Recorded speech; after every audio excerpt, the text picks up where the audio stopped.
Welcome to my channel Assam জিকেৰ কেইটামান MCQ question আলোচনা কৰিম। প্ৰথমটো কোয়েশ্চেন হ'ল জোনাকী মেগাজিন was published in জোনাকী আলোচনী প্ৰকাশিত হৈছিল কেতিয়া প্ৰকাশিত হৈছিল? অপশ্যন কেইটা হ'ল 1889, এবাৰ 1899, এবাৰ 1989 চন, এবাৰ 1999 চনত।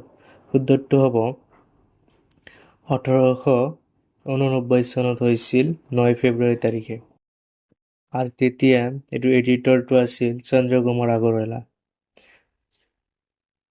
নেক্সট কুৱেশ্যনটো হ'ব ফাৰ্ষ্ট প্ৰেচিডেণ্ট অফ আছাম সাহিত্য সভা ৱাজ অসম সাহিত্য সভাৰ প্ৰথম সভাপতি আছিল। অপশ্যন কেইটা হ'ল চন্দ্ৰধৰ বৰুৱা, হেমচন্দ্ৰ গোস্বামী, পদ্মনাথ গোহাঁই বৰুৱা, ৰজনীকান্ত বৰদলৈ। শুদ্ধটো হ'ব অপশ্যন চি, পদ্মনাথ গোহাঁই বৰুৱা আছিল অসম সাহিত্য সভাৰ প্ৰথম সভাপতি।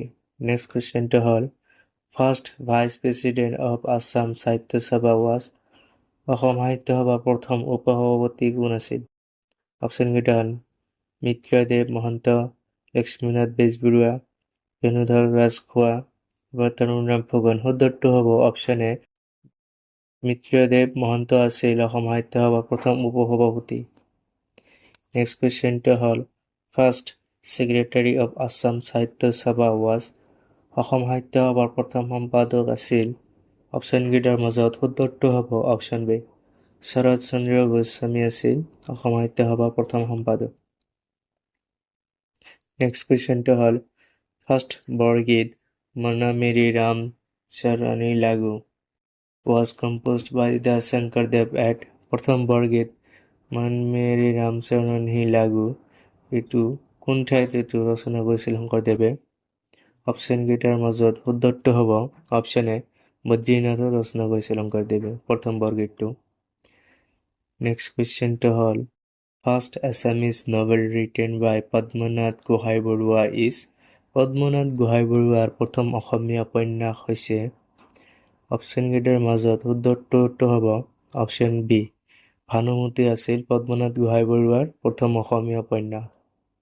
নেক্সট কুৱেশ্যনটো হ'ল the first Assamese romantic poem Bonkuwori was written by প্ৰথম অসমীয়া ৰোমান্টিক কবিতা বনকুঁৱৰী ৰচনা কৰিছিল। অপশ্যন কেইটাৰ মাজত শুদ্ধটো হ'ব অপশ্যন বি, চন্দ্ৰকুমাৰ আগৰৱালাই প্ৰথম ৰোমান্টিক কবিতাটো ৰচনা কৰিছিল। নেক্সট কুৱেশ্যনটো হ'ল দ্য ফাৰ্ষ্ট আছামিজ চনেট প্ৰিয় তোমাৰ চিঠি ৱাজ ৰিটেন বাই প্ৰথম অসমীয়া চনেট প্ৰিয় তোমাৰ চিঠি ৰচনা কোনে কৰিছিল? অপশ্যন কেইটা হ'ল হেমচন্দ্ৰ গোস্বামী, হেমচন্দ্ৰ বৰা, এফেৰ চন্দ্ৰকুমাৰ আগৰৱালা, এফেৰ ৰজনীকান্ত বৰদলৈ। শুদ্ধটো হ'ব অপশ্যন এ, হেমচন্দ্ৰ গোস্বামী প্ৰিয়তমা চিঠিটো ৰচনা কৰিছিল। নেক্সট কুৱেশ্যনটো হ'ল the first Assamese short story Jeuti was written by প্ৰথম অসমীয়া চুটিগল্প জেউতি ৰচনা কৰিছিল কোনে ৰচনা কৰিছিল? অপশ্যন কেইটাৰ মাজত শুদ্ধটো হ'ব অপশ্যন চি, লক্ষ্মীনাথ বেজবৰুৱাই চুটিগল্পটো ৰচনা কৰিছিল। জেউতি চুটিগল্পটো প্ৰথম অসমীয়া হয়, চুটিগল্প হয়। নেক্সট কুৱেশ্যনটো হ'ল 10 number the first Assamese children magazine was প্ৰথম অসমীয়া শিশু আলোচনী আছিল।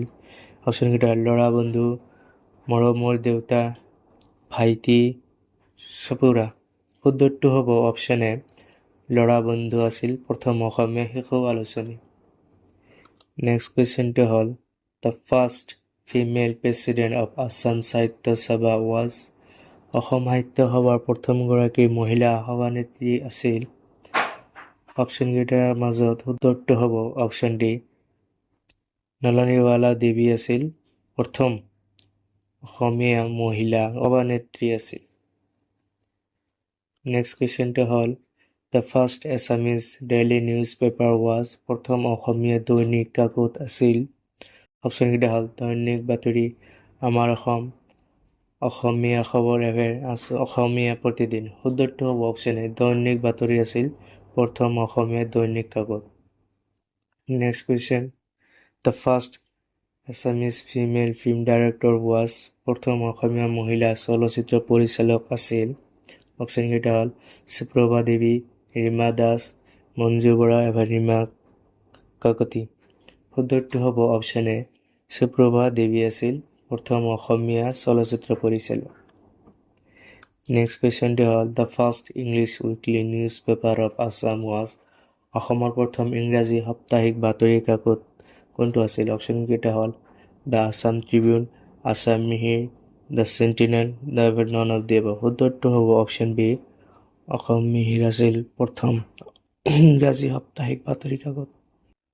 নেক্সট কুৱেশ্যনটো হ'ল আত্মসন্ধান ইজ এন অটোবায়োগ্ৰাফি ৰিটেন বাই। আত্মসন্ধান আত্মজীৱনীখন কোনে ৰচনা কৰিছিল? অপশ্যনকেইটা হ'ল কনক সেন ডেকা, হোমেন বৰগোহাঁই, নাগেন শইকীয়া, এবাৰ মহিম বৰা। শুদ্ধটো হ'ব অপশ্যন বি, হোমেন বৰগোহাঁয়ে আত্মসন্ধান আত্মজীৱনীখন ৰচনা কৰিছিল। আজিৰ কাৰণে এইখিনিয়ে।